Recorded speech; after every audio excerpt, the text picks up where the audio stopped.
Madame, Monsieur, bonsoir et merci de nous retrouver ce mardi sur les antennes de la télévision du monde. C'est le temps de l'interview au Cameroun. Depuis plusieurs semaines, dans certains quartiers de la métropole économique, inondés par des immondices, l'on entend quelques pleurs des populations. En effet, les volumes d'ordures logés par endroits sont observés sans que l'entreprise en charge du ramassage des ordures ménagères ne s'en émeuve. Ce prestataire, dont les prouesses ont été jadis célébrées, dit traîner des factures impayées qui le confinent désormais au service minimum. Notre invité ce soir, qui est le patron de la gestion de la ville de Douala, nous donnera sa version des faits sur cette question devenue épineuse. La gestion des marchés et la redistribution des centimes additionnels, véritable casus belli entre la communauté urbaine de Douala et les communes d'arrondissement. On en parlera également ce mardi, ce de temps que le décret du Premier ministre chef du gouvernement du 18 juin 2011 fixe les modalités de centralisation, de répartition, de redistribution des produits des impôts communaux soumis à péréquation.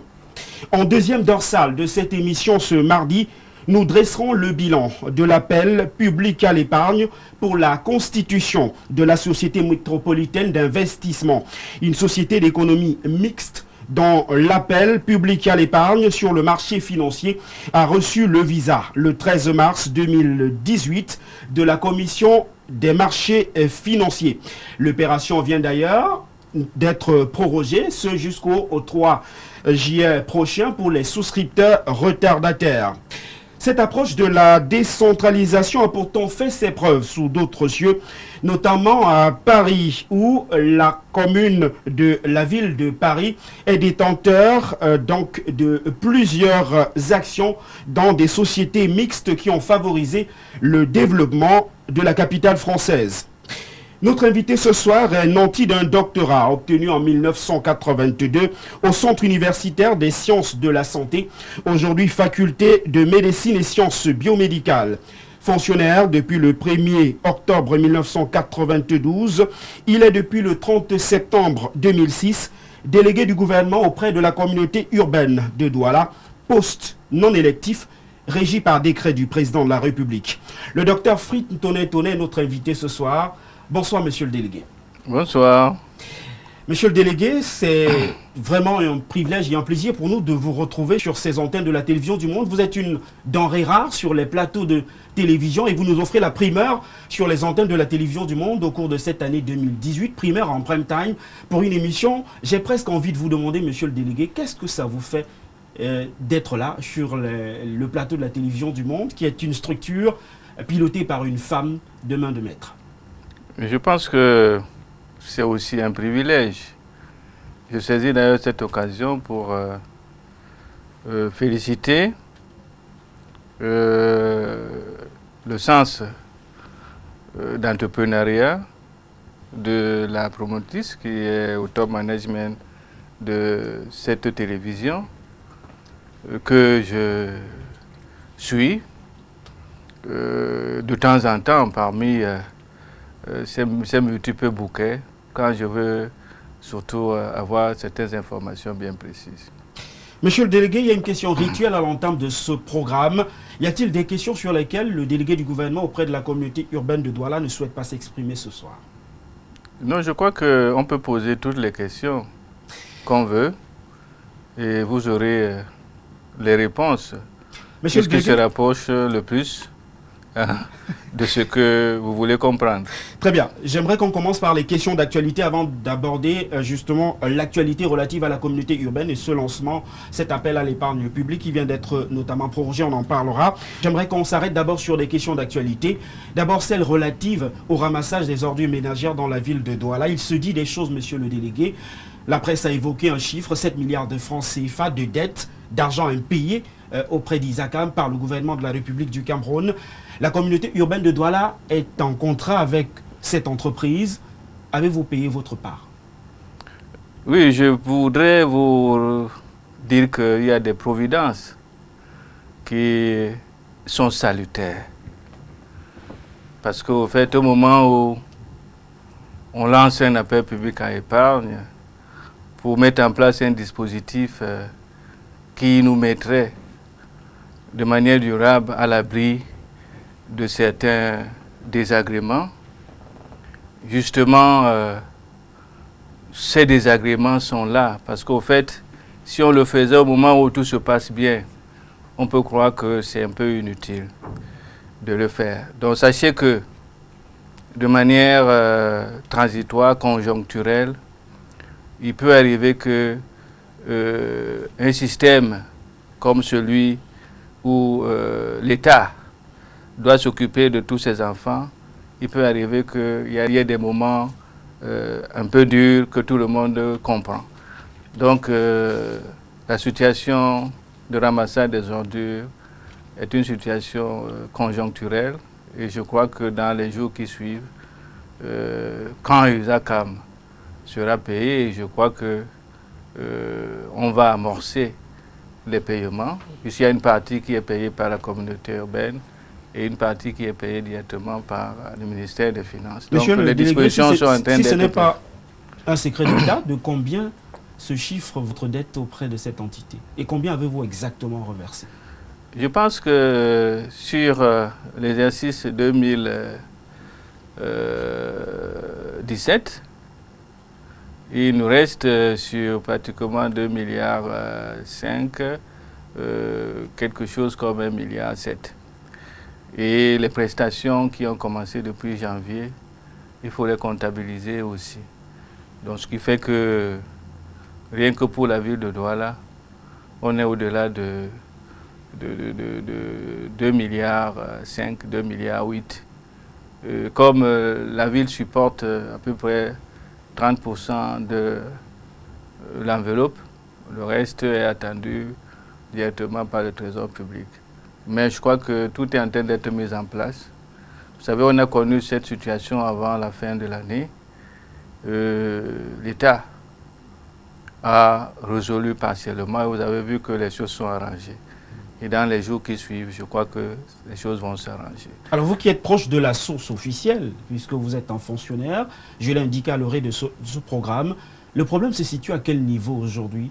C'est au niveau de la trésorerie de l'État? C'est le trésorier payeur qui ne veut pas payer les factures? C'est l'État du Cameroun qui a des problèmes de tension de trésorerie? Il n'y a pas l'argent dans les caisses? Il y a une tension de trésorerie qui se comprend. Parce qu'au fait, l'État a plusieurs défis à relever. Je ne vais pas entrer dans les détails, je n'ai pas été mandaté pour cela. Mais je dis souvent que quand vous avez beaucoup d'enfants et tout le monde se porte bien, la maison aussi se porte bien et équilibrée dans les dépenses, dans tout ce qui se fait. Alors, mais il suffit qu'un enfant ou deux tombe gravement malade, on doit les amener à l'hôpital. Vous voyez que vous êtes obligé de réajuster le tir. Si vous donniez peut-être 3 beignets à chaque enfant pour aller à l'école le matin, ça peut être un beignet et demi.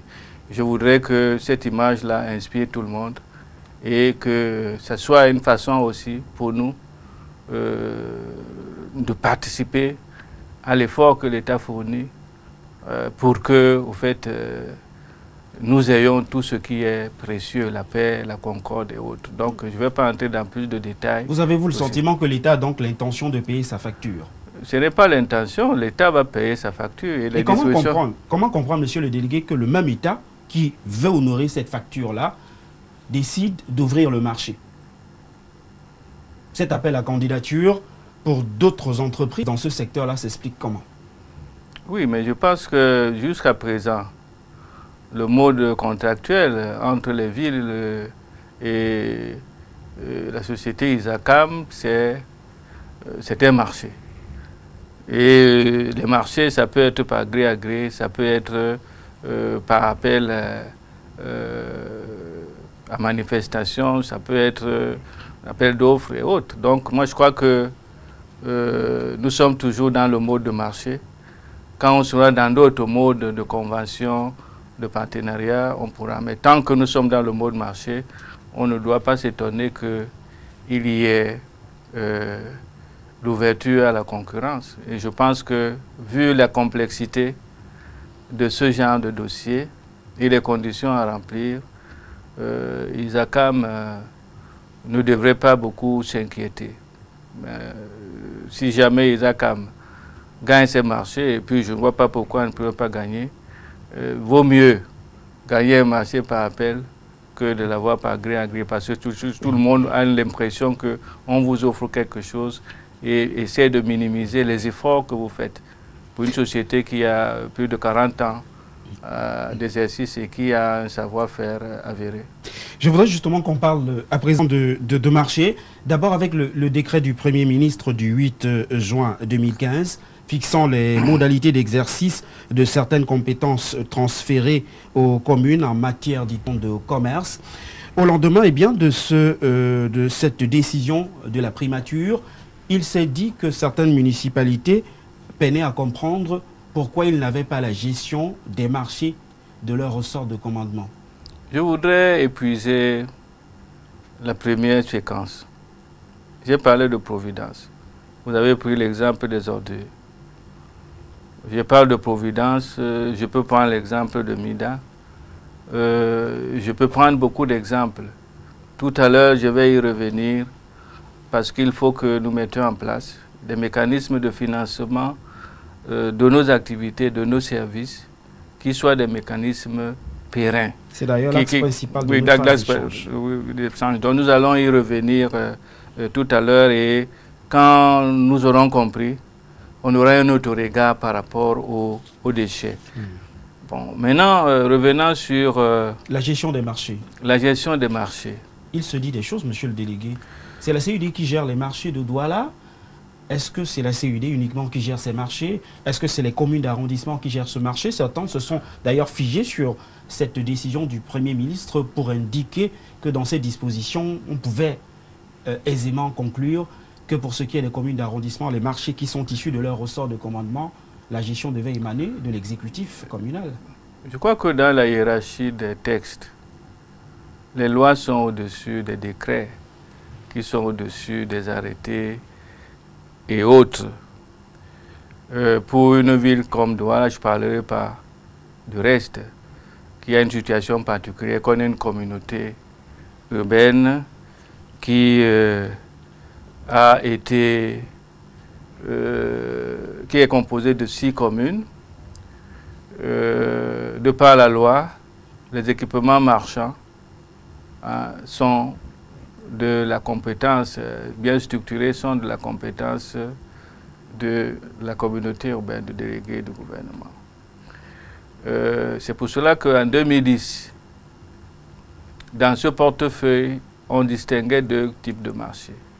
Les marchés structurés, tels que le marché central, le marché New Daido et autres, qui ont une certaine envergure par sa capacité, envergure par ses exigences en termes de maintenance.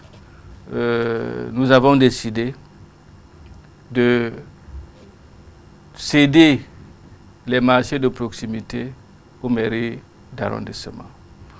C'est ainsi que vous avez dans chaque arrondissement, Douala 2e, Douala 1er et autres, la plupart des petits marchés de proximité sont sous la responsabilité des maires, mais c'est une responsabilité déléguée. Bien entendu, les mairies prélèvent ces recettes-là. Ce que vous devez aussi comprendre, c'est que dans une communauté urbaine, il ne faut pas voir les choses aussi simplement. Parce que les problèmes de territorialité font en sorte que les maires, si les maires ont leur territoire, les communes, quel serait le territoire de la communauté urbaine? Alors, ce n'est pas des entités qu'il faut opposer. C'est des entités qui composent un système cohérent. Un système cohérent et qui est appelé à travailler suivant certains mécanismes. Pour faire simple, ce n'est pas parce qu'un marché est implanté dans un arrondissement que ce marché doit forcément revenir à l'arrondissement. L'esprit du décret du Premier ministre, dans la mouvance de la décentralisation, veut dire que désormais, il n'est pas interdit à un maire de construire un marché. Il peut construire un marché et ce marché devient le marché, qu'il soit un marché de proximité, qu'il soit un marché structuré plus grand.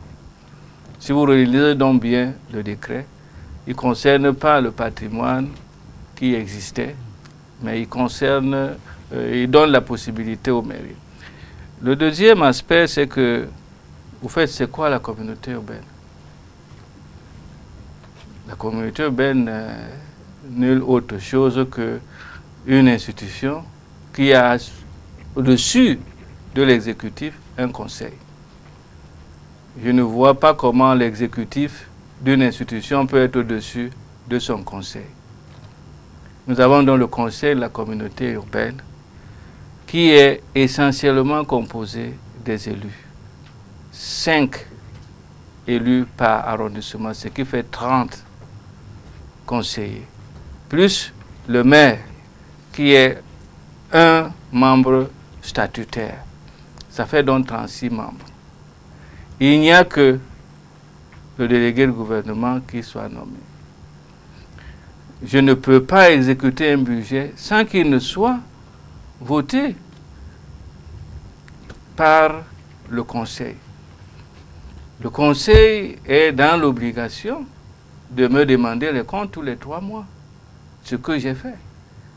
Donc ce n'est pas un directeur général qui gère au quotidien, mais qui prend la responsabilité, c'est le conseil d'administration. Une fois que vous aurez compris cela, vous saurez que la communauté urbaine en tant qu'institution, certes, doit fonctionner en interne, mais tous les projets que la communauté urbaine inscrit, des projets que les conseillers approuvent et surveillent, ne peuvent se réaliser que sur un arrondissement. C'est pour cela que me dire que le délégué a plus d'argent, les communes ont moins d'argent, je ne comprends pas ce mécanisme-là. Vous voyez par exemple la mairie de Douala Premier est en train de construire son siège, c'est-à-dire une nouvelle mairie. Mais vous ne savez pas que la participation de la mairie même n'atteint pas 10-20%. C'est le budget de la communauté urbaine pour le projet de la mairie et qui a été approuvé par tous les conseillers, y compris ceux de Manoka. La mairie de Douala deuxième est en train de, il va réceptionner son centre multimédia incessamment. C'est le même mécanisme. Aller à la mairie de Douala 5e avec sa mairie. Bon, donc c'est de l'argent de la ville. Et quand nous arrivons à une session budgétaire, il est question que si la ville peut mobiliser 50 milliards de francs CFA, qu'est-ce qui sera fait à Douala 1er, 2e, jusqu'à Douala 6e? Et en fonction des priorités, tous les maires de Douala, tous les conseillers qui ont été mandatés pour cela, le valident. D'où vient donc qu'on dise que tel n'a plus d'argent?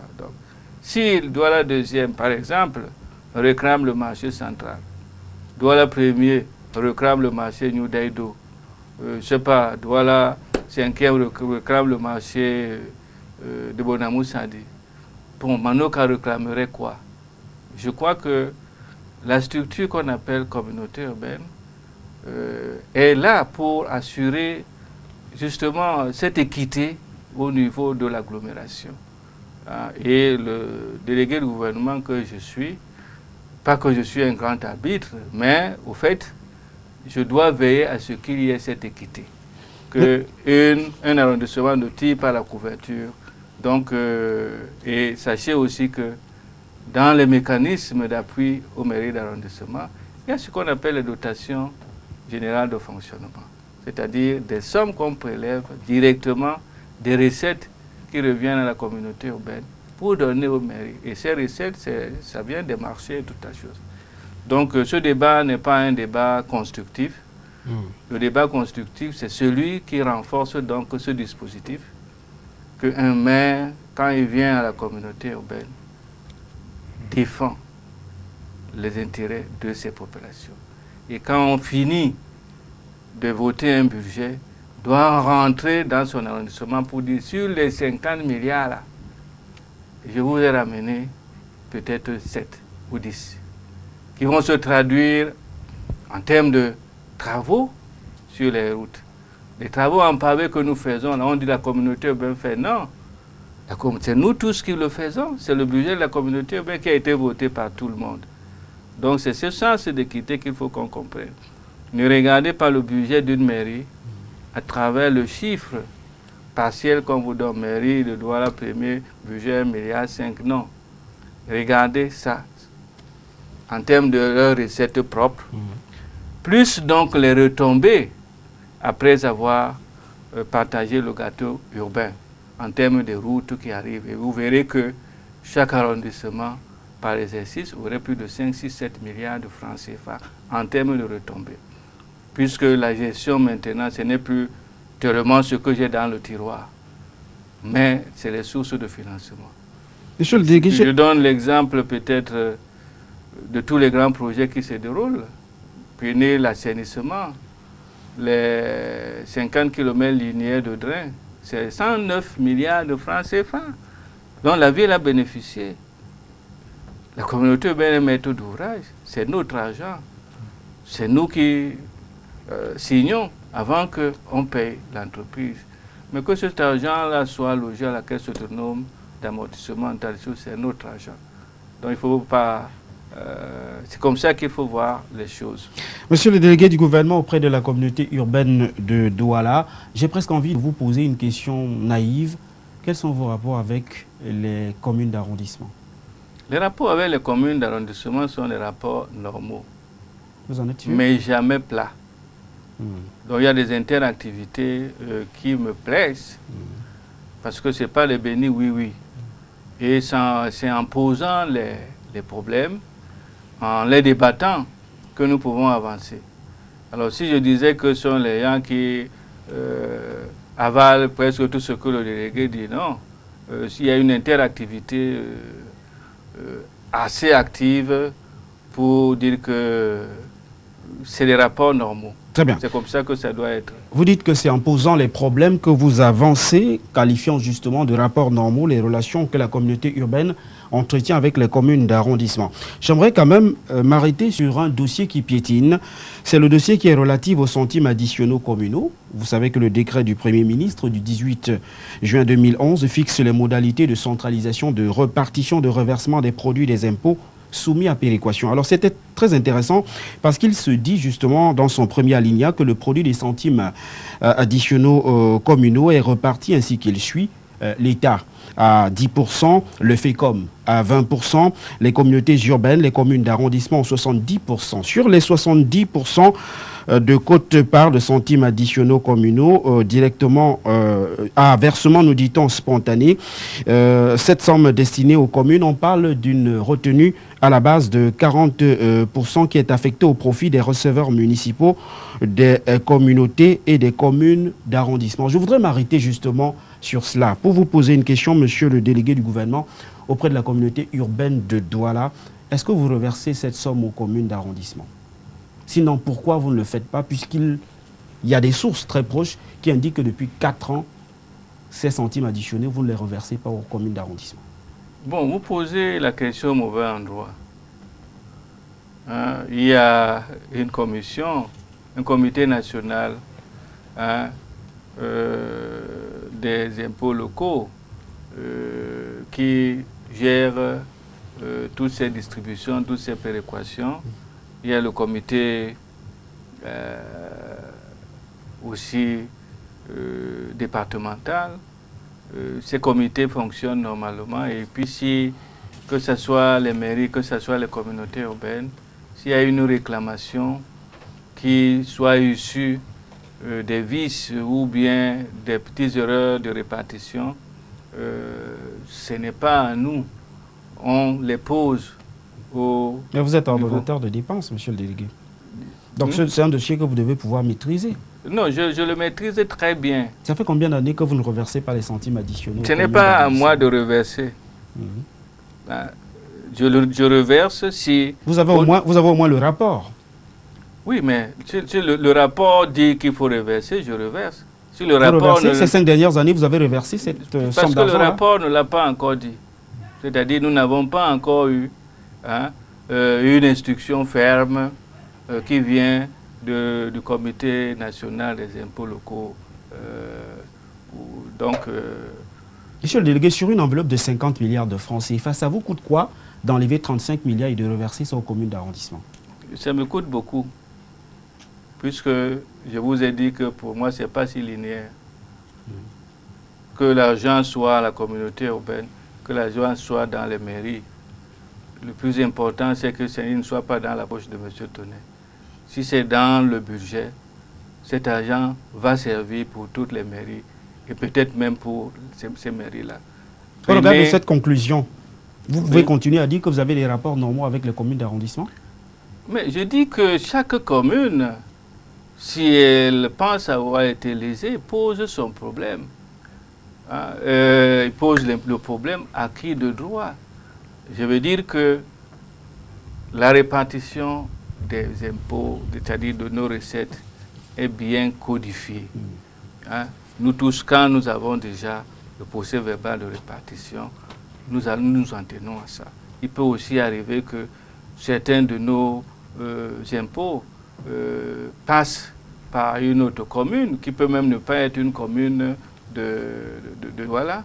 Et une fois qu'on s'en rend compte, nous posons le problème au niveau de ce comité des finances locales qui est au niveau du ministère et qui gère ces péréquations-là.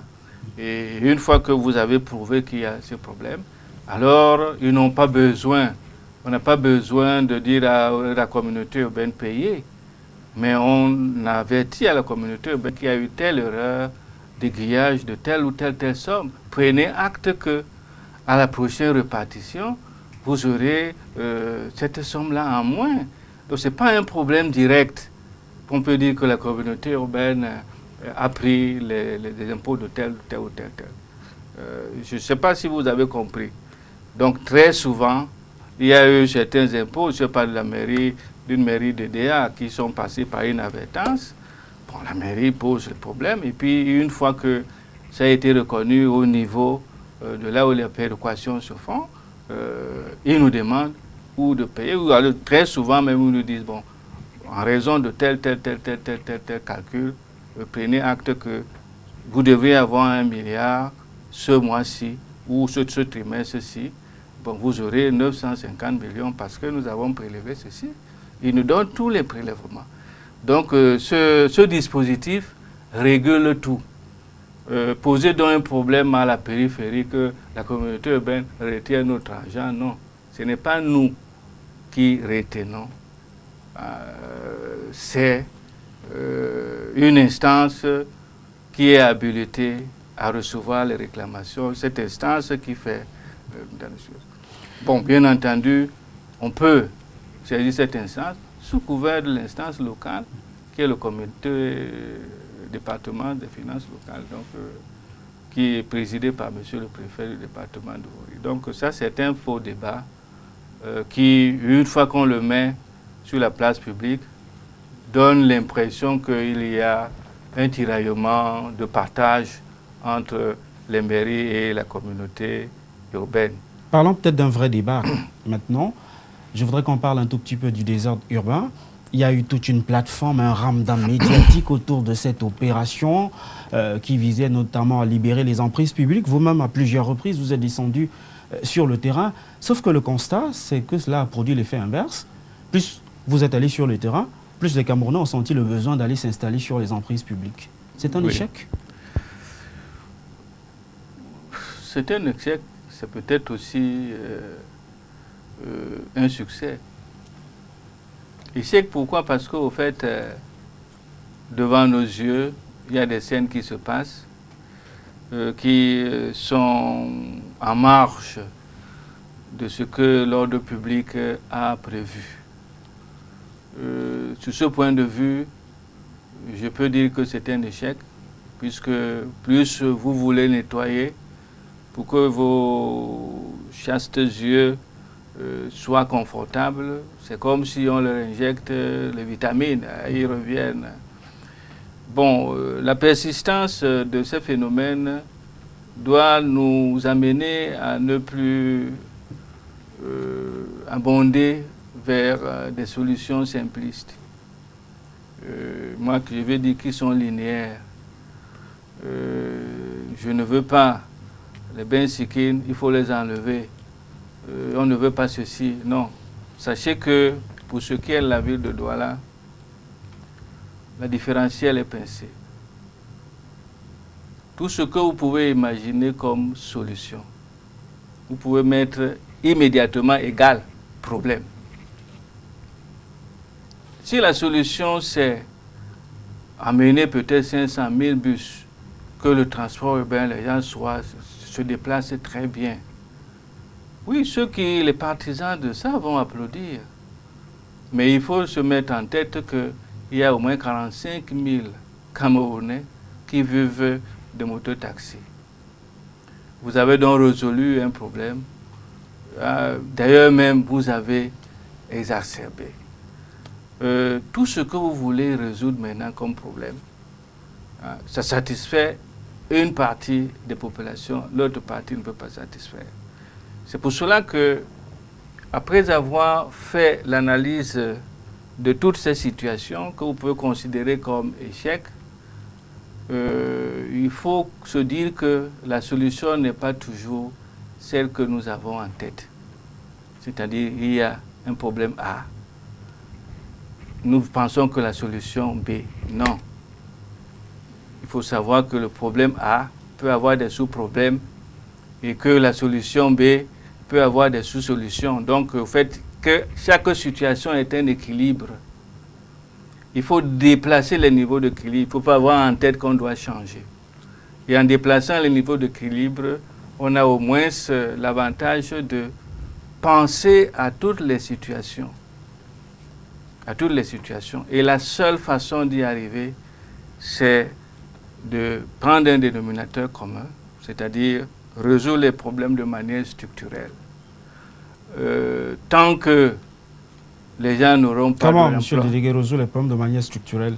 Je pense que vous avez réservé la dernière partie pour qu'on vous donne les solutions. Je parlais surtout du chômage. Hein. C'est un problème structurel. Oui. Vous comptez le résoudre comment? Le chômage. Le chômage, qu'est-ce qu'il peut absorber? Si vous ne pouvez pas créer les emplois, qu'est-ce qui peut créer les emplois? C'est d'avoir de nouvelles débouchés. Alors, si vous arrivez dans une situation stagnante où il n'y a pas d'entreprise qui soit créée ou autre, il n'y a pas de grand chantier, vous voulez que les gens aillent travailler où? Donc, c'est cela que nous proposons maintenant. Monsieur le délégué, j'aimerais qu'on parle de deux autres sujets avant d'en venir à la Société métropolitaine d'investissement de Douala. On va largement parler en deuxième dorsale de cette émission, de cette entité qui suscite pas mal de commentaires. Il faut peut-être votre éclairage sur cette question-là. Mais j'aimerais qu'on s'arrête quand même sur un autre projet que je pourrais qualifier, c'est peut-être un doux euphémisme, de projet foireux, celui de Congomal. Vous aviez annoncé à grand renfort de publicité. Quelques ministres de la République se sont d'ailleurs déplacés pour Douala, pour des poses de première pierre d'un édifice qui était annoncé comme futuriste, mais qui n'est jamais sorti des fonds baptismaux. Qu'est-ce qui n'a pas marché? Oui, tout a bien marché, peut-être à l'envers. Et ça paraît un peu paradoxal. Pour arriver à des vraies solutions, il faut capitaliser les erreurs ou bien les faux pas qu'on aura fait. Le projet du marché Congo, c'est un projet sur un mode de commande public qu'on appelle partenariat public-privé. Effectivement, il y a le promoteur privé qui a signé une convention avec la communauté urbaine. Et c'est après avoir signé la convention, puisque tout ce qui se lit, ça satisfait l'esprit, qu'on se rend compte que nous sommes loin de la réalité et de la complexité d'une telle démarche. Parce que nous sommes devant deux entités qui n'ont pas les mêmes procédures, qui n'ont pas les mêmes raisonnements. Un privé voit privé. Et puis les problèmes de business plan, tout un tas de choses, c'est des problèmes d'une haute ingénierie financière et même technique, que nous ne retrouvons pas toujours dans nos services qui sont encore assez fragiles par rapport à ces choses-là. Oui, nous avons utilisé cet exemple-là pour soutenir le dossier de la SMID auprès de la Commission des marchés financiers. Nous avons même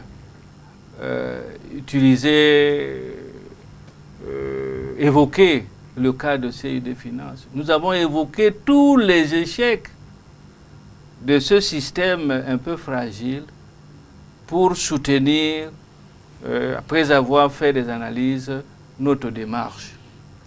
Avant donc d'arriver à la SMID, il faut avoir en tête que le contact entre le privé et le public, ce n'est pas les mêmes comptabilités, ce n'est pas un tas de choses. Il peut y avoir des incompréhensions, l'un peut duper l'autre, et puis c'est ça. C'est pour cela que, de par le monde, il y a des structures qui servent de relais, qui servent de plateforme, qui servent d'interface entre les structures étatiques et en offrant dans au secteur privé un terrain où ils se sentent à l'aise. Notamment, nous avons ici la loi supranationale qui est la loi c'est-à-dire l'acte uniforme de OHADA.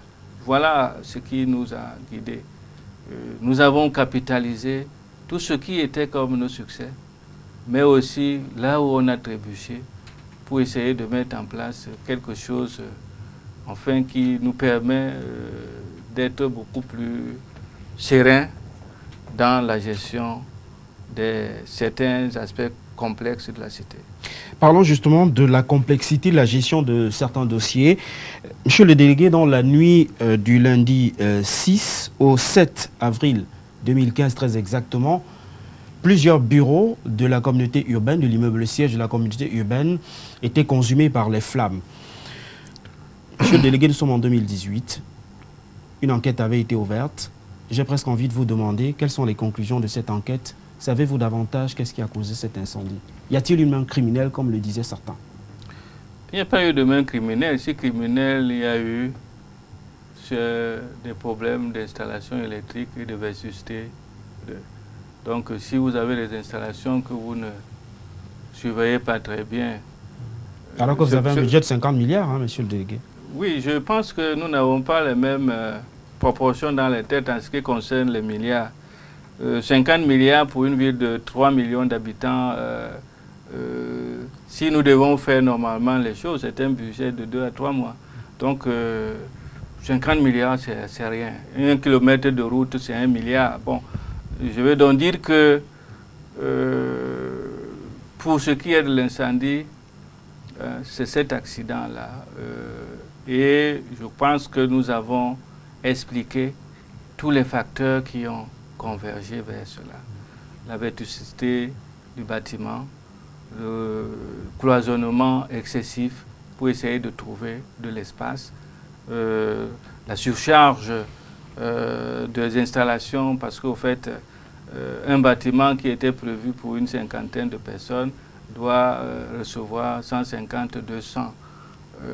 Et là aussi, les gens ne regardent que ce petit point saillant,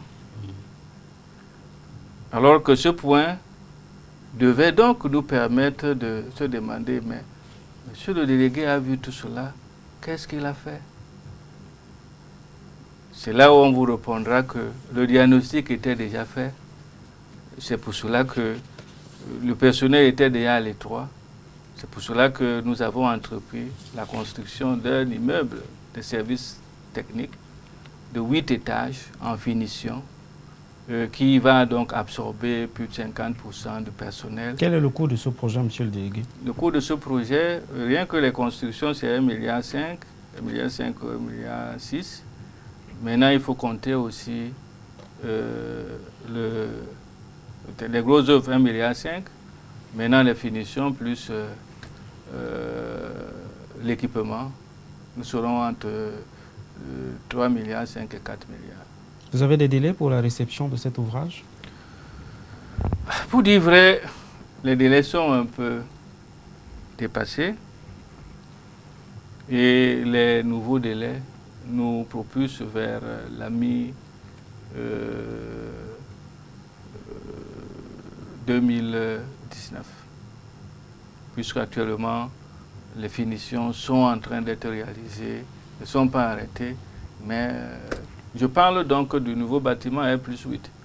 Pour ce qui est de l'hôtel de ville, c'est le même mécanisme. Il y a eu un ralentissement des travaux qui serait dû à ce ralentissement de la disponibilité de nos dus au niveau du trésor public. Nous pourrions faire par extension, il y a aussi certains travaux de rue qui ont été un peu ralentis, qui viennent d'être relancés, le prolongement du boulevard de la République et autres. Ce que je promets à nos populations, c'est un hôtel de ville New Look quand ces travaux seront finis. Et puis, pour la première fois, un grand immeuble qui va contenir le maximum de personnel. Bien entendu, dans le même ordre d'idée, nous allons construire des bases techniques modernes à Bonamoussadi et une autre base technique moderne à Youpoué. Tous les plans sont déjà là, les études sont matures. Nous cherchons maintenant le financement pour cela. Parlons justement de financement. Vous avez eu l'ingénieuse idée justement de mettre sur pied la Société métropolitaine d'investissement de Douala. C'est un projet audacieux. Je rappelle simplement que sous d'autres cieux, on a déjà pu observer de telles entités. Je parlais de la mairie de Paris qui a mis sur pied une vingtaine d'entreprises d'économie mixte aujourd'hui qui propulsent la ville de Paris à travers des projets de développement. Vous êtes peut-être inspiré de ce modèle-là, cette approche de la décentralisation. J'aimerais qu'on en parle. Mais avant cela, monsieur le délégué du gouvernement auprès de la communauté urbaine de Douala, je voudrais qu'on dresse le bilan. L'opération s'achevait très exactement aujourd'hui. Et ce soir, l'on a appris que, j'imagine, la commission des marchés financiers vous a accordé un nouveau délai. C'est donc jusqu'au 3 juillet prochain. Jusqu'au 5 juillet. 5 juillet prochain, j'y arrive donc pour les souscripteurs retardataires. Je voudrais d'abord qu'on dresse le bilan de cette opération. Est-ce que vous avez le sentiment qu'il y a eu adhésion massive? Est-ce que les Camerounais ont compris l'objet justement de la mise sur pied d'une telle entité? Aussi, il n'y avait pas adhésion massive et un pincement et quelquefois qui ferait le désarroi qu'on arrête aujourd'hui, on n'aurait pas pu solliciter de la commission des marchés une prorogation. Donc c'est cet engouement et c'est ce sentiment d'inéquité qui ont fait en sorte qu'on sollicite ce prolongement. Pourquoi? Nous avons été interpellés par les personnes morales, les entreprises. Vous savez que pour souscrire à une société, ce n'est pas du fait du directeur général. Il faut donc que vous soumettez le dossier au conseil d'administration qui vous donne l'autorisation et détermine le montant. Il se fait que la plupart des conseils d'administration et ceux qui nous ont saisis se tiennent au mois de juin. Donc nous devons tenir compte de cela. Nous avons reçu des doléances de la part de nos concitoyens qui sont en dehors de Douala et Yaoundé, disons grossièrement des deux régions du centre et du littoral. Je crois que pour une entreprise qui a pour ambition de fédérer toutes les énergies des forces vives pour qu'on garantisse le développement de cet outil commun qui est la capitale économique, on ne peut pas priver un citoyen de Garoua qui veut souscrire, de ne pas souscrire. Priver un citoyen, je ne sais pas, de Fumboat, je ne sais pas, de Limbé, et tout cela.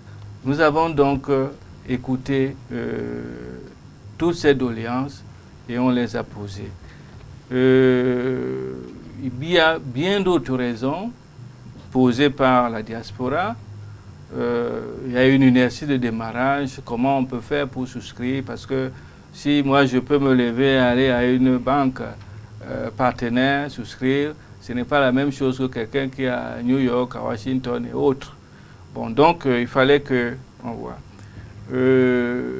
Nos compatriotes qui s'expriment et lisent seulement l'anglais nous reprochent que les supports à 90% sont écrits en français. Ils ont tout à fait raison, il faut que l'on corrige cela. Bon, bref, nous avons eu beaucoup voilà. Vous avez promené vos micros un peu partout, surtout vendredi passé et aujourd'hui, c'était les mêmes cris. Oh, il faut, voilà. Donc, c'est un processus un peu complexe à comprendre et je comprends. Donner son argent, il faut qu'on comprenne pourquoi on le donne. Et il y a justement beaucoup d'interrogations. Je légitime la position d'un citoyen qui dit, mais il ne peut même pas ramasser les ordures, il nous demande l'argent, c'est pour faire quoi encore? Vous voyez que cette relation est là directe. Il faudra donc expliquer que peut-être nous avons ces problèmes aujourd'hui, mais nous sommes en train de prendre les dispositions pour qu'on ne dise plus jamais ça. Pas des mécanismes qui soient des mécanismes conjugués, puisque l'État continuera toujours à nous appuyer, mais nous devons avoir des sources de financement assez sûres pour maîtriser tout cela. Moi, je ne vois plus l'ordure comme quelque chose de répugnant. Je vois l'ordure comme quelque chose qui va se faire rare, parce que nous sommes déjà dans la mouvance de la transformation des ordures, de leur traitement, et un traitement qui est générateur aussi de revenus. Tout cela est préparé, c'est pour cela que nous avons réservé 70 hectares de terrain en Gombe pour loger la nouvelle décharge et le nouveau centre de traitement des ordures. C'est pour cela que le mois de juillet, nous allons réceptionner les études que nous avons commandées pour un dispositif de traitement des ordures et voir qu'est-ce que ça peut générer en termes de compost, en termes d'énergie et autres. C'est comme ça qu'il faut réfléchir maintenant. Donc, il faut un peu de temps pour expliquer. Moi, j'ai mis peut-être plus de 2 ans pour comprendre peut-être 20% de comment ces choses-là se passent. Combien de fois un concitoyen qui, bon, ce n'est pas son quotidien. Donc, il faut de la patience. De placement d'argent. Il faut donc de la patience et puis je crois qu'il faut savoir écouter. Vous aviez dit, donc tout le monde. Vous aviez dit dans vos propos, monsieur le délégué du gouvernement auprès de la communauté urbaine de Douala, qu'on est environ 3 millions d'habitants dans la ville de Douala, mais cette opération devait mobiliser à peu près 1 million de souscripteurs. Je crois que c'est cela. Cela ne vous paraît pas peu? Non. Il y a des petits détails qu'on ne peut pas évoquer ici.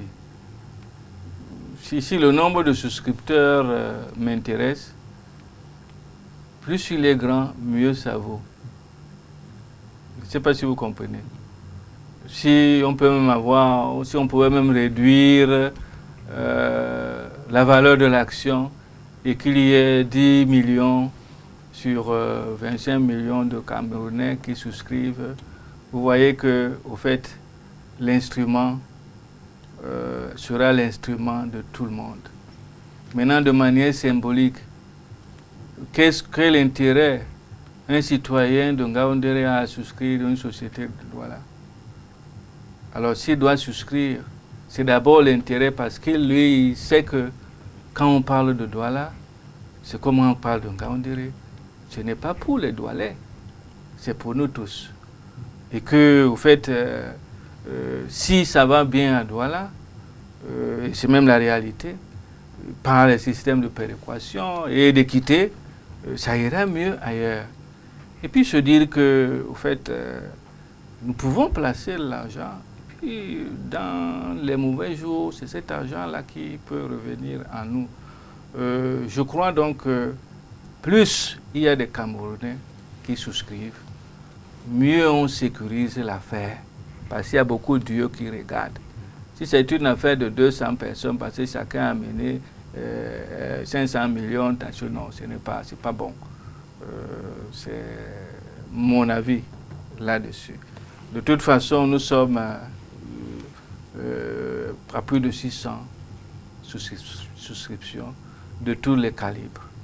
Il y a des 150 000, de 100 millions, de 50 millions. Bon, il ne m'est pas donné aux délégués du gouvernement, fut-il promoteur, d'aller dévoiler les détails de ces souscriptions-là. Plus de 600 000 à l'heure actuelle souscripteurs. On a encore un délai jusqu'au 5 juillet. Juin, c'est ça? Juin. 5 juin. Oui. 5 juin, très exactement. 5 juillet.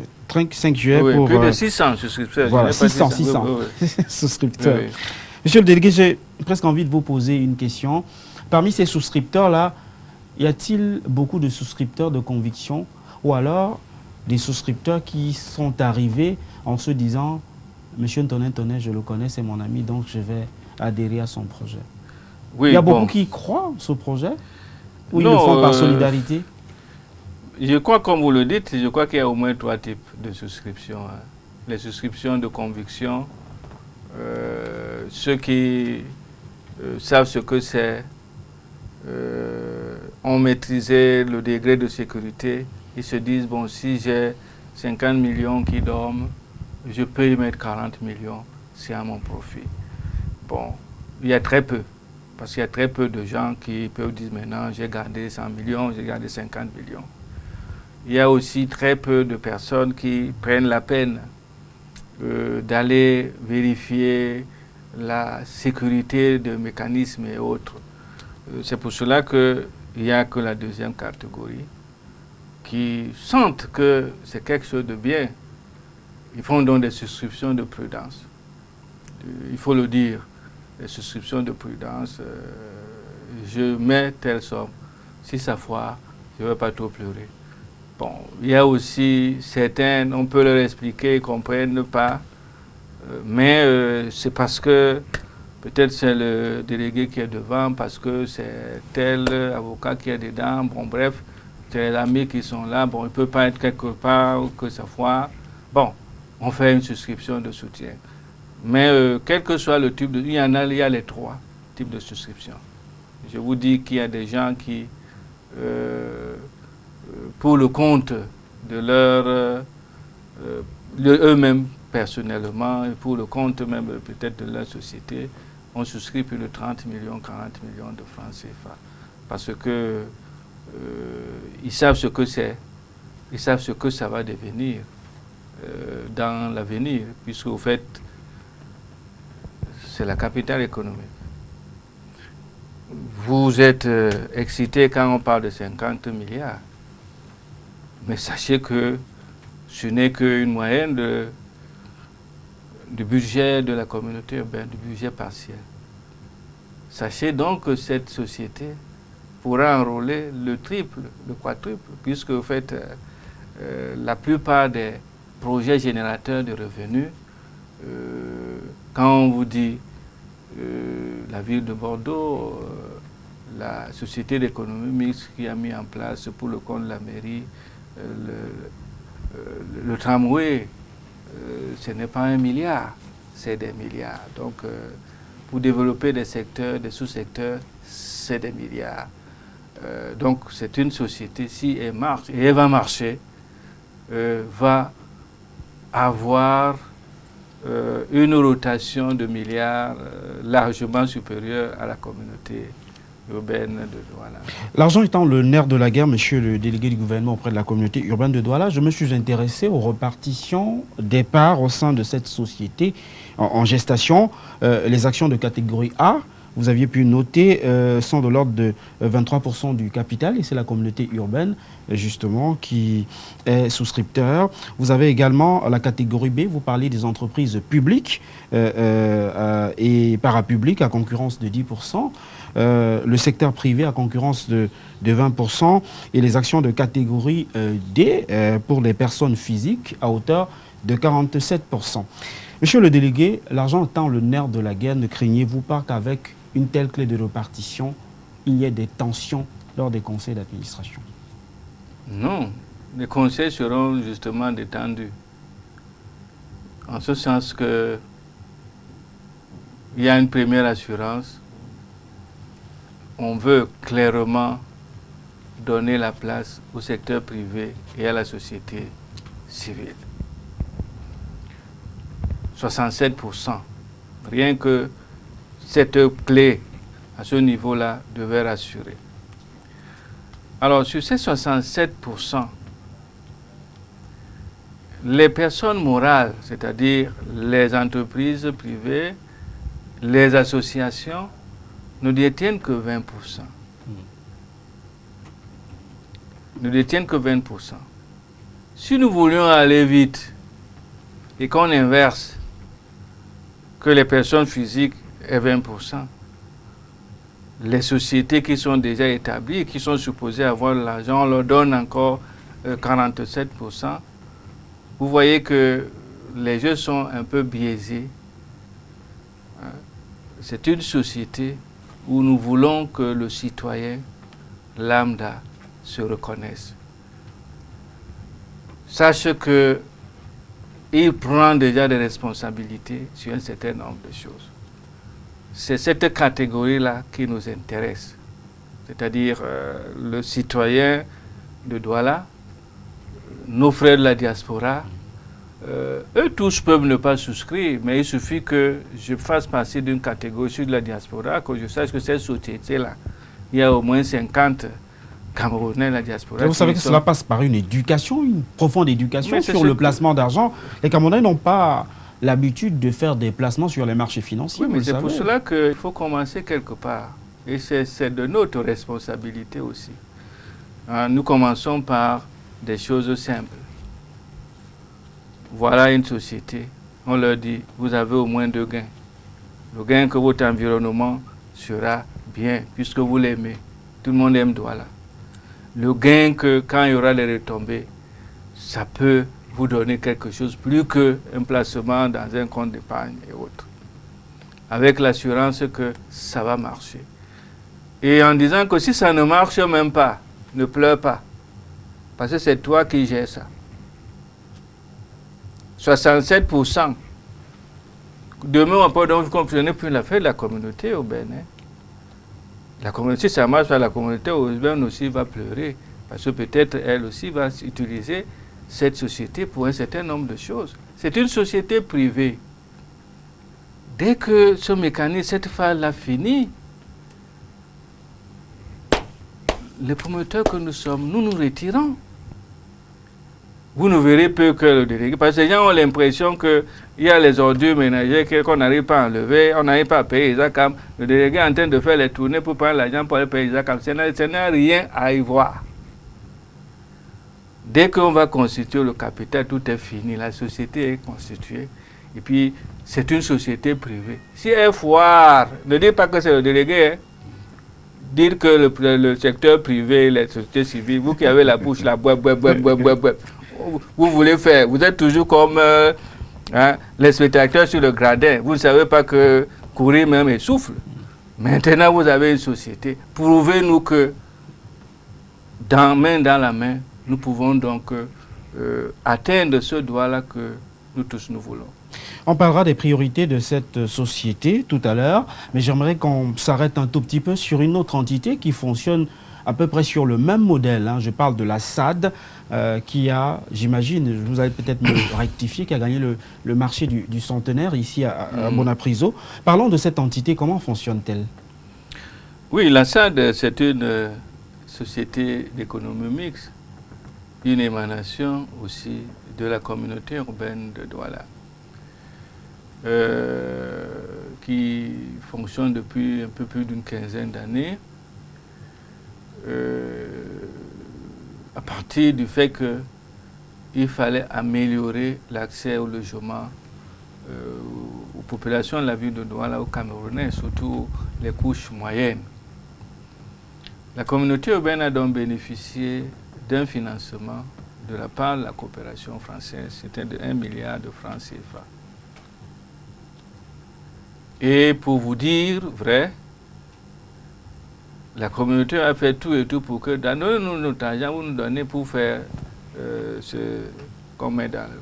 La coopération française a dit non. Quand ça va entrer dans la caisse de l'État, ce n'est pas qu'on va bouffer, mais il y a des mécanismes de gestion qui font en sorte que ça ne sera pas tout à fait clair. Et chaque fois qu'on veut sauvegarder un projet, surtout où il y a des tierces personnes, il faut créer une structure qui assure l'interface. D'où la création de la SAD, la Société d'aménagement de Douala. Parce qu'il y avait un modèle qu'on voulait promouvoir à l'époque, l'aménagement concerté entre les collectivités villageoises qui ont des réserves foncières et la ville qui a besoin justement de ces réserves pour voilà. Donc la mutualisation donc, de ces ressources-là. Il fallait donc créer la SAD. Et c'est une société d'économie mixte. Mais elle a été créée pas à partir d'un appel public à épargne.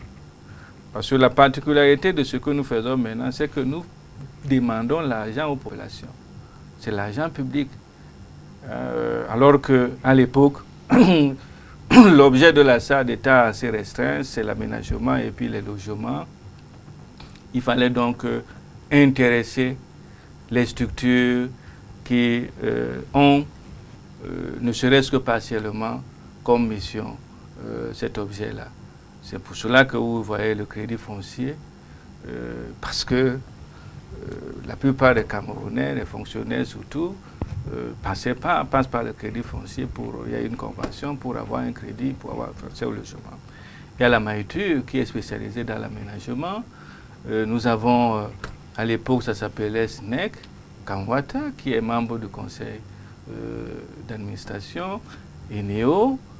Vous ne pouvez pas construire sans électricité. Donc, on a mis tout autour de la table, comme actionnaire, toutes les potentialités qui pouvaient faire en sorte que le projet s'épanouisse le plus vite possible.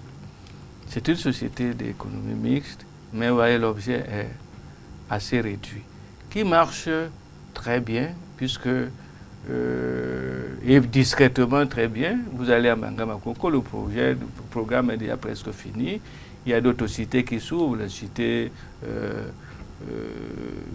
on appelle cité Chirac et autres. Nous avons traversé l'autre côté. Il y a une nouvelle ville qu'on est en train de faire à Bonamatumbe. La SAD participe à l'accès au logement. Mais le flux n'est plus à la hauteur des besoins qui sont pratiquement industriels, les besoins en logement de Camerounais moyens. C'est pour cela qu'il faut passer à un stade. Vous voyez donc que nous avons eu une préoccupation, celle de s'occuper aussi d'une catégorie de nos concitoyens, de haut standing, ceux qui ont des moyens. Et l'État, le gouvernement a favorisé donc ce mécanisme-là.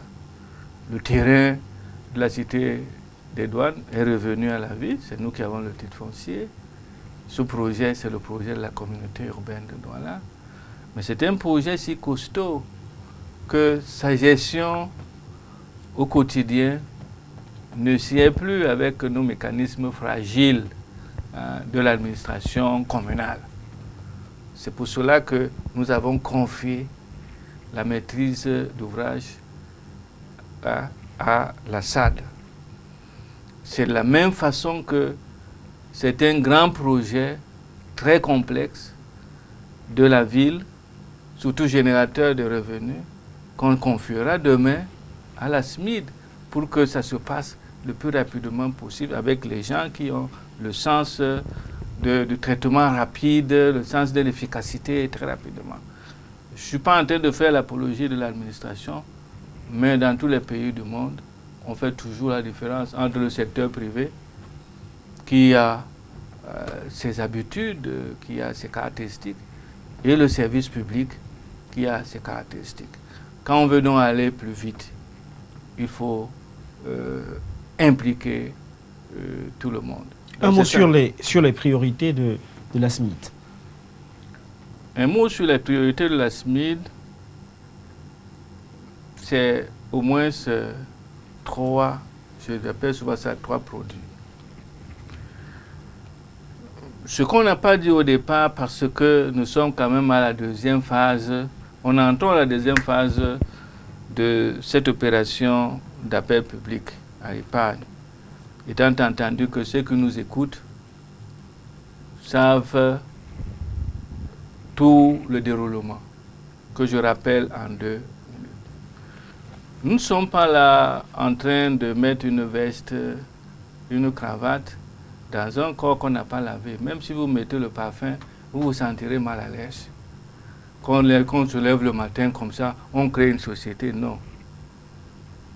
Que nos compatriotes sachent que vous ne pouvez arriver à ce stade-là que si vous avez franchi certaines étapes. Vous ne pouvez pas créer une société qui va gérer quoi si vous n'avez pas un plan d'urbanisme. Nous avons un plan d'urbanisme qui a été même chiffré. Vous allez découvrir dans les jours qui suivent que nous sommes même plus loin. On a déjà les plans de secteur, certains secteurs. On a le plan de secteur, l'Obessou, plan de secteur Ndokoti. Nous avons le plan de secteur de Yassa. Nous avons le plan de secteur de rond-point pour essayer d'arranger au mieux l'insertion du grand projet deuxième pont sur le Bourré dans le tissu urbain. Tout cela est chiffré. Tout cela est chiffré. Donc, à partir de ces plans de secteur, on va extraire dans les projets qui vont donc. Mais nous avons aussi des préoccupations dans la manière de résoudre nos problèmes. Le premier problème est issu du premier axe de développement de la ville de Douala, qui est un axe populaire qui voudrait qu'on réduise le chômage, la pauvreté, qu'on améliore les conditions de vie. Et ça, nous ne pouvons le faire que si nous privilégions les grands projets structurants. C'est-à-dire de leur conception à la réalisation et à l'exploitation absorbe beaucoup de Camerounais. C'est de cette façon-là que vous pouvez résoudre les problèmes. Donc ça, c'est la première préoccupation. Le deuxième produit, c'est améliorer l'accès au logement. Parce que nous avons comme cible la classe moyenne. Les hauts standing, je crois qu'il n'y en a pas beaucoup. Il y aura 900 logements à Bonapriso, à la cité des Cinquantenaires. Bon, souvent d'abord 900 hauts standing man. Ce n'est pas une priorité des priorités. Nous savons que la couche en bas, c'est les logements sociaux. Nous ne pouvons pas mettre les logements sociaux dans une structure de business. Vous comprenez avec moi que nous cherchons l'argent. Donc ça, c'est l'affaire de l'État qui le fait suffisamment bien à travers le ministère de l'Habitat et du Développement urbain, les logements sociaux. Bon. Donc, cette promotion va intéresser d'abord le Douala central. Parce que, soutenu par notre volonté de maîtriser le développement spatial de la ville, une ville qui se développe de manière effrénée et étalée, ça coûte cher. Donc il faut qu'on privilégie donc aussi le développement vers les hauteurs. Donc ce programme-là va donc faciliter l'accès à tous les propriétaires fonciers de Daido, Bali, Bounanjo, Yassa, tout cela, qui n'ont pas en réalité les moyens de se doter des immeubles, tout cela, de s'associer donc à cette structure de la ville qui va les accompagner par le biais de plusieurs mécanismes que vous connaissez, la loi sur la copropriété, il faut avoir les situations de bail amphithéotique. Bon, bref, il y aura donc la possibilité de sécuriser tous ceux qui veulent investir, de les accompagner. Et le troisième produit, c'est l'économie numérique. Nous devons aussi chercher tout ce qui rapporte de l'argent. Nous n'allons pas nous étaler là-dessus. Une ville qui ne se digitalise pas davantage dans nos jours est une ville qui est appelée à mourir doucement, doucement. Et dans cette volonté de numériser à outrance, nous nous axons sur une catégorie bien précise, puisqu'il s'agit d'emploi, donc l'accompagnement des start-up.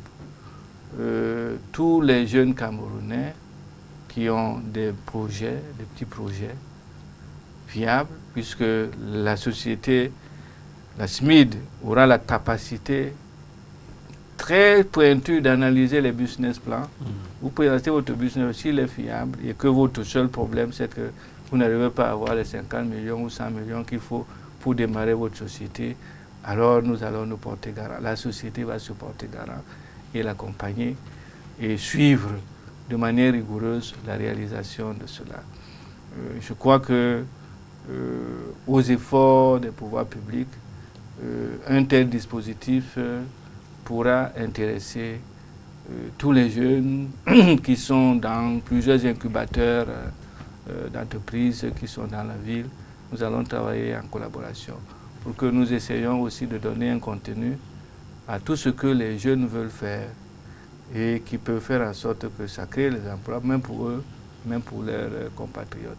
Donc c'est ça les trois produits pour le moment. Bien entendu, étant une société qui va jouir d'une expertise de haut niveau, toute expertise qui sera sollicitée dans le sens de ses compétences, la société est là. C'est une bonne affaire. Les Camerounais ont intérêt à courir quasiment, à vous entendre parler. Je crois que je vais souscrire dès demain, puisque l'opération se poursuit. Monsieur le délégué, je voudrais rapidement qu'on sorte de cette phase d'échange pour aborder le dernier axe, la dernière dorsale de cette émission, qui est le côté court et le côté jardin, par une question toute simple. La ville de Douala a besoin d'un peu plus de 1000 milliards de francs CFA pour sa mutation, selon quelques propos que vous avez tenus récemment. J'ai presque envie de vous demander, monsieur le délégué, Douala a désormais sa boussole, c'est le plan directeur d'urbanisation, c'est le plan d'occupation du sol. Le dernier plan datait de 1959, je crois que c'est cela. Donc, sous votre impulsion, on a désormais cette boussole-là, Douala a sa boussole. Est-ce que Douala, qui a sa boussole, peut atteindre l'émergence à l'horizon 2035? Je crois que ce n'est pas du chauvinisme, hein. Vous croyez que cette émergence-là peut être atteinte sans Douala? C'est que là, vous enlevez un grand joueur, un grand joueur de ce grand match, qui aura un bon dénouement en 2035. Non, Douala va jouer un très grand rôle. Et Douala doit jouer ce rôle, parce que c'est le moteur économique. Et sans support économique solide, vous ne pouvez pas faire grand-chose. Et puis ne soyons pas abattus, annihilés par le quotidien. Il est si pesant que quelquefois il inhibe même nos neurones. Nous sommes habitués à une certaine situation, on n'arrive plus à se projeter. Moi j'ai l'habitude de dire aux gens que vous avez vu un grand projet comme le deuxième pont sur le Bouré. La plupart des maisons que nous avons cassées pour qu'on réalise les travaux, qu'on change l'environnement. Bon, avant cela, on ne pouvait pas imaginer que on peut casser la maison de tel. Je ne vais pas citer le nom. Qu'on veut casser l'immeuble de tel. Bon, ce n'est pas qu'on va casser pour faire du mal, mais quand le développement arrive, vous avez les moyens de le faire. C'est comme une césarienne. La femme n'a plus de douleur de la blessure, a le plaisir de l'accouchement et du fait qu'on a sauvé son enfant. Je le vois dans les quartiers où on est en train de faire les pavés. Les gens peuvent crier plus ou moins. Et une fois que les pavés passent, ça apaise. C'est ça le développement. Donc il faut avoir le courage de le faire, mais de le faire de manière méthodique. Il faut le faire de manière méthodique. On ne peut pas dire que ça, on vient, on change. Non, il faut aller progressivement. Donc, d'ici 2 semaines, vous aurez les plans de secteur. Et puis, quand la société sera constituée, vous allez voir tous les produits qui seront sur le comptoir. Donc, allons pas à pas. Le moment venu, comment fonctionnera la société, quels sont les projets. Vous ne connaissez que 3 pour le moment. Le marché de Bonamoussadi, le marché de New Daido et le parc de loisirs de la Besseke. Ce marché, on a choisi parmi tant d'autres. Bon, ce sont les projets qui étaient déjà suffisamment matures, qui ont permis donc aux experts financiers de dimensionner le capital. On ne peut pas aller comme ça, on veut 2 milliards, 10 milliards, 15 milliards, mais il faut donner des exemples de projets. L'entreprise ou la société n'est pas reçue à toile. Donc une fois qu'elle est créée, parce que nous sommes à la phase de création, alors nous allons encore parler. Ceux qui sont en charge de la société vont vous dire, voici donc les produits que la société vend. Voilà tel projet, tel projet, tel projet, et comment ça peut être financé. Vous allez voir donc comment ça se dessinera, la transformation sectorielle de la ville qui va faire en sorte que nous oxygénions la ville de Douala étouffe. Avec tout naturellement la question de la fusion qui est annoncée des places boursières dans la sous-région, notamment la bourse des valeurs de Libreville et celle de la Douala Stock Exchange, qui vont former une seule bourse des valeurs désormais. C'est en tout cas sur ça que certains experts tablent désormais. C'est peut-être une belle promesse justement de la prolifération des sociétés à économie mixte. Oui, bon, je voudrais dire aussi que le beau est à venir, mais allons progressivement. Parce que pour le moment, il faut souscrire. Dire aux concitoyens que vous n'êtes pas en train de jeter l'argent, vous le placez. Cette affaire-là est très juteuse. Ça va vous revenir. Bon, mais nous ne savons pas tous ce que c'est. Mais ce sont des choses qui commencent à entrer ici. Quand vous parlez de la bourse de l'Afrique centrale, nos chefs d'État, quand ils ont décidé cette fusion au Tchad, à N'Djamena, tous ceux qui savent ce que c'est ont jubilé. En fait, nous aurons donc des structures sur place qui peuvent mieux gérer toutes les transactions, les marchés financiers. Ceux qui suivent les télés étrangères, vous ouvrez votre télé et vous vous rendez compte qu'il y a une émission qui passe.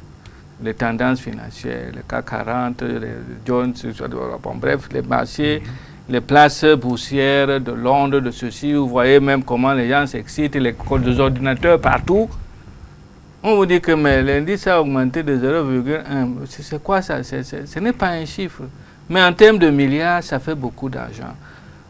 C'est ainsi donc que le cœur des Camerounais qui ont souscrit va balancer au rythme des marchés financiers. Ils vont marcher avec les calculatrices. C'est-à-dire que, puisque si la société marche très bien, elle sera forcément cotée à la bourse. Et puis vous avez mis vos 150 000. C'est les nouvelles émissions que vous allez mettre dans l'avenir, hein, pour que les gens le sachent. Quand on saura donc faire ce calcul-là, 150 000, quelqu'un calcule immédiatement que mon agent peut rapporter ceci, cela. Mais ceux qui n'ont pas souscrit maintenant seraient en train de dire, yeah, si je savais où. Mais il y aura d'autres opportunités dans l'avenir pour souscrire. Belle initiative en tout cas, monsieur le délégué. Bon vent avec la SMIC. On va suivre d'ailleurs de très près. On va continuer la sensibilisation autour de cette entité qui est finalement un problème ou alors une affaire commune, il faut le dire aussi. J'aimerais, monsieur le délégué, que l'on commente quelques images. C'est le dernier virage de cette émission. Quelques images à commenter. Ce sont des personnalités avec lesquelles généralement vous avez très souvent de très bons rapports. Je vous propose de commenter la toute première image. Samuel Iva Diboa. Oui, c'est le gouverneur de la région du littoral. Vous avez de bons rapports avec lui? Les rapports ne sont même pas bons, hein, mais très bons. Et c'est des rapports très anciens que nous deux, nous pouvons comprendre facilement. Parce que j'officiais encore comme médecin, et surtout médecin chef de l'hôpital de Bonassama et chef de service santé de district, quand il était sous-préfet à l'arrondissement de Douala 4e. On s'est connus quand il était chef de cabinet ici. Donc, je crois qu'en toute chose, il faut d'abord des rapports conviviaux, de respect mutuel. Et ce qui est rare actuellement. Parce que si vous avez d'abord ces valeurs-là, alors vous pouvez mieux servir la cause commune. Mais si vous ne l'avez pas, les égos vont vous envahir et vous allez vous agripper sur des paramètres qui ne peuvent que vous perdre. Prochaine image. Voilà. Rapidement, une prochaine image. Paul Atangandi. Oui, c'est le ministre de l'administration territoriale. Bon, je peux dire que j'ai mis un peu le temps, après le 2 mars, là, à freiner. Puis je savais l'administration territoriale et la décentralisation à freiner, mais maintenant je freine facilement. C'est le ministre de l'administration territoriale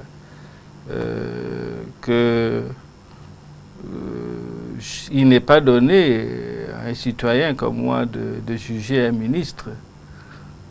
Donc, s'il travaille bien, s'il ne travaille pas bien, ce n'est pas mon rôle. Mais je pense qu'il rassure. Très bien. La prochaine image. Alors, c'est Grégoire. Je peux couper tout court Grégoire, puisque c'est comme ça qu'on s'appelle. Il m'appelle Fritz. C'est un ami. Je sais que on a défrayé un peu la chronique, mais je crois que, comme je dis souvent, c'est des dossiers qui n'ont rien à voir avec les rapports avec les individus. Je l'ai compris, il le comprend. Donc, il n'y a rien qui nous oppose. Nous avons des dossiers. Il faut que le ministre ait le courage de dire voici ma position. Même pas l'affaire du licenciement des 12 délégués. Oui, c'est de ça que je parle. Quand les gens ont dit il y a un bras de fer entre le délégué, le gouvernement et le ministre. Non, il n'y a pas de ça. Nous sommes en train de... On traite les dossiers. Quelquefois peut être complexe. La compréhension peut... Il peut y avoir des divergences dans les compréhensions, mais ça n'a rien enlevé dans les rapports qu'il y a entre M. Onan. De toute façon, en ce qui me concerne, je ne mélange pas ces choses-là.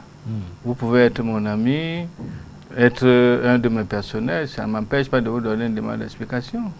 Et si vous ne prenez pas ça comme quelque chose qui concerne le service, ça vous regarde.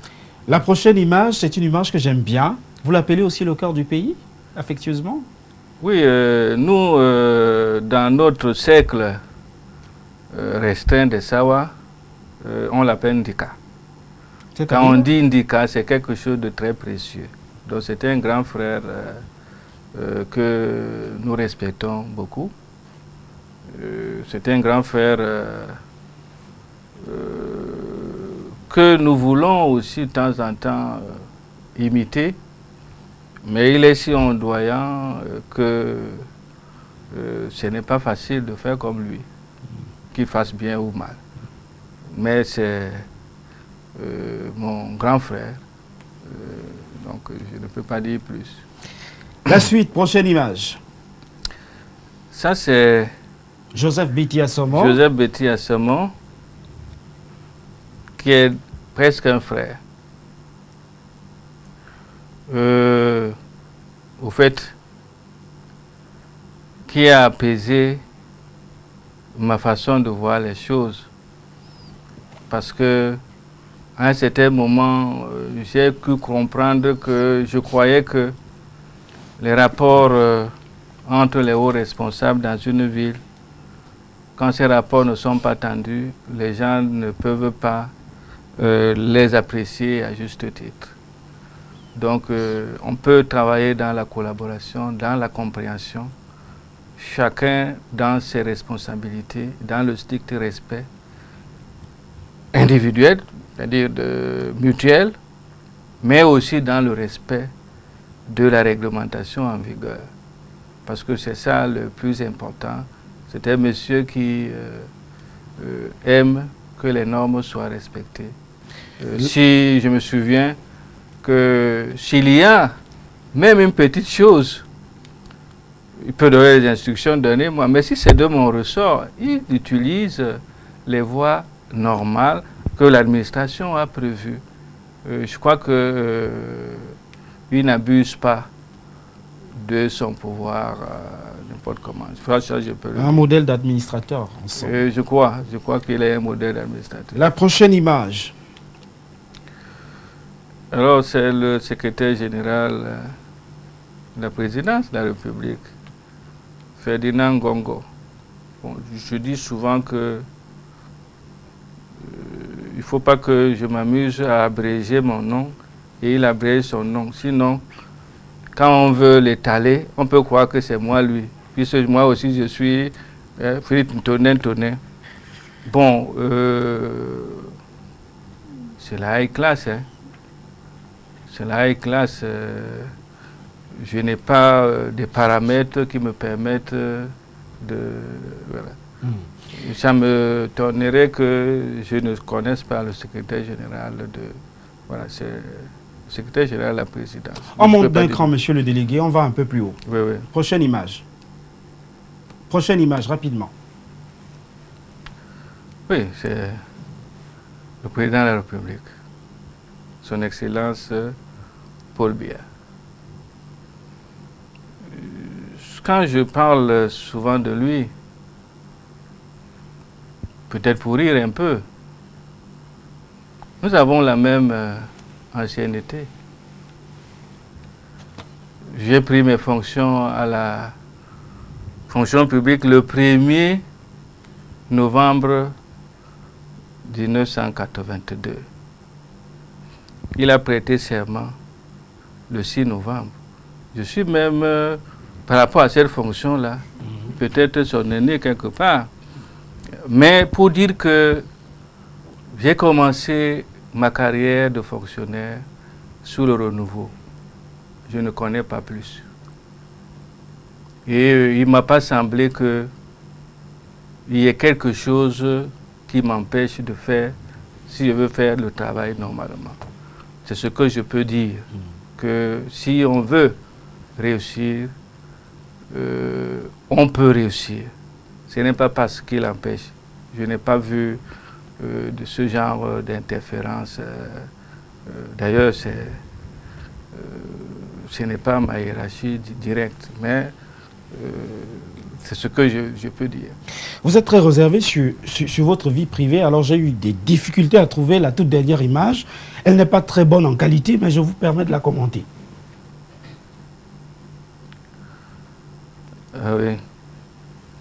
Vous savez que quand il y a des choses qu'on garde jusqu'au dernier retranchement.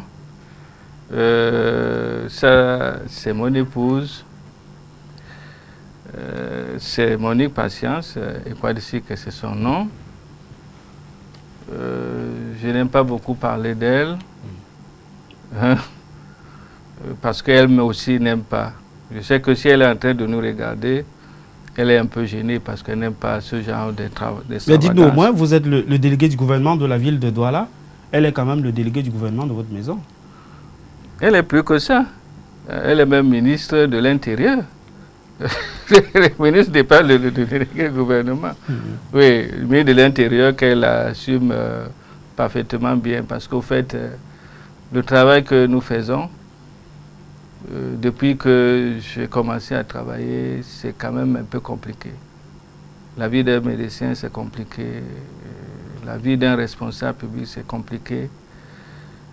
Si vous n'avez pas la quiétude qui vient de la maison, vous ne pouvez pas être si concentré et si déterminé.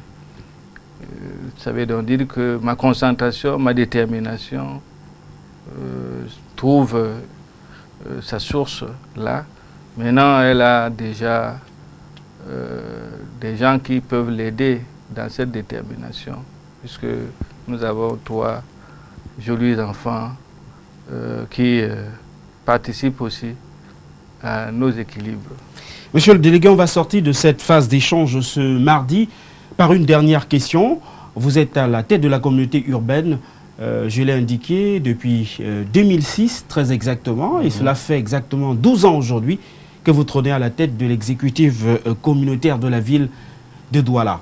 Vous êtes par ailleurs médecin de référence, et c'est peu de le dire, c'est même un doux euphémisme. Vous avez un parcours exceptionnel dans le domaine de la médecine. Vous avez été, avant votre nomination, le directeur de l'hôpital Akintini de Douala. C'est un domaine que vous maîtrisez, mais passer 12 ans loin des laboratoires, est-ce qu'on ne perd pas la main? Non, si on perd la main, on gagne le pied.